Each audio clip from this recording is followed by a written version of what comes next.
મનોદિવ્યાંગ બાળકોને રાખડી બનાવતા શીખવાડીને તેમાંથી મળતું ઉપાર્જન તેમના અભ્યાસ માટે વાપરી બાળકોને આત્મનિર્ભર બનાવતું ભરૂચનું અસ્મિતા વિકાસ કેન્દ્ર। સમગ્ર વાત કરવામાં તો આપણે કોઈને એક સમયનું ભોજન આપીએ તો તે ઉત્તમ સેવા જ છે, પણ કોઈ વ્યક્તિ જિંદગીભર પોતાનો રોટલો જાતે કમાઈ શકે તેવું તૈયાર કરીએ છીએ, આત્મનિર્ભર બનાવીએ તો તે સૌથી શ્રેષ્ઠ કર્મ છે।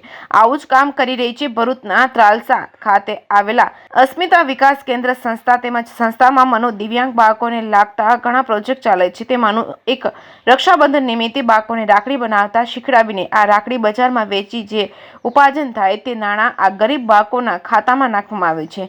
ભરૂચના ત્રાસલા ગામ ખાતે આવેલા અસ્મિતા વિકાસ કેન્દ્ર સંસ્થા દ્વારા મનોદિવ્યાંગ બાળકોને નિઃશુલ્ક નિવાસી શાળાનું સંચાલન કરવામાં આવે છે। આખા ગુજરાતમાંથી માનસિક મનોદિવ્યાંગ બાળકો આવી નિવાસ કરે છે। બાળકો માટે ઉત્તમ શિક્ષણ, વિવિધ થેરાપી, તાલીમ તેમજ બોર્ડિંગની વ્યવસ્થા ઉપલબ્ધ છે। આ તમામ વ્યવસ્થાઓ નિઃશુલ્ક છે। 20 વર્ષથી વય મર્યાદાની ઉપરના બાળકો માટે વ્યવસાય તાલીમ કેન્દ્ર પણ ચલાવવામાં આવે છે। અહીં વિવિધ પ્રકારની અગરબત્તી, ફાઇલો, કોડિયા, રાખડી, કાપડની બેગો વગેરે વસ્તુઓ બનાવવા માટેની તાલીમ આપવામાં આવે છે। કેસરી ગુજરાતી સાથે કેતન મહેતા, ભરૂચ। મારું નામ ઈરાબેન છે ને ખાસ કેન્દ્રના કાસામાં છું।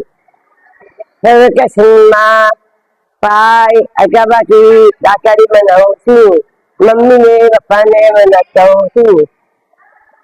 આગળ મને પાય બનાવું બને છે। નમસ્તે, મારું નામ મનીષા ત્રિવેદી છે। અમારી અસ્મિતા વિકાસ કેન્દ્ર સંચાલિત મનોદિવ્યાંગ બાળકોની નિઃશુલ્ક નિવાસી શાળા છે। અહીંયા 6 થી 20 વર્ષના બાળકો માટે આપણે શાળાકીય બધી સુવિધાઓ તમામ ફ્રીમાં ઉપલબ્ધ કરેલી છે।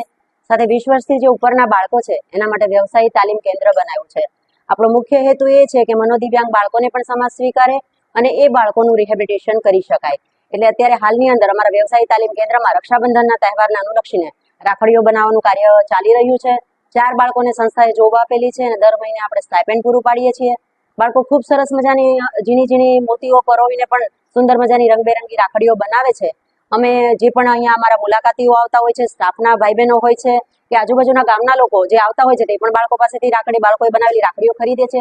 સાથે સાથે કોઈ કંપનીઓ અમને આમંત્રણ આપે અથવા તો કોઈ શોપવાળા, સ્ટોલવાળા અમને આમંત્રણ આપે તો અમે ત્યાં પણ જતા હોઈએ છીએ અને બાળકોનો વધારે પ્રચાર પ્રસાર કરી લોકોમાં જાગૃતિ લાવવાનો પ્રયત્ન કરીએ છીએ કે મનોદિવ્યાંગ બાળકો પણ ઘણું બધું કાર્ય કરી શકે, એને પણ સમાજ સ્થાપનમાં આપણે હેલ્પ કરીએ અને આ બાળકોને પણ જોબ મેળવવા માટે પ્રયત્નશીલ બનીએ।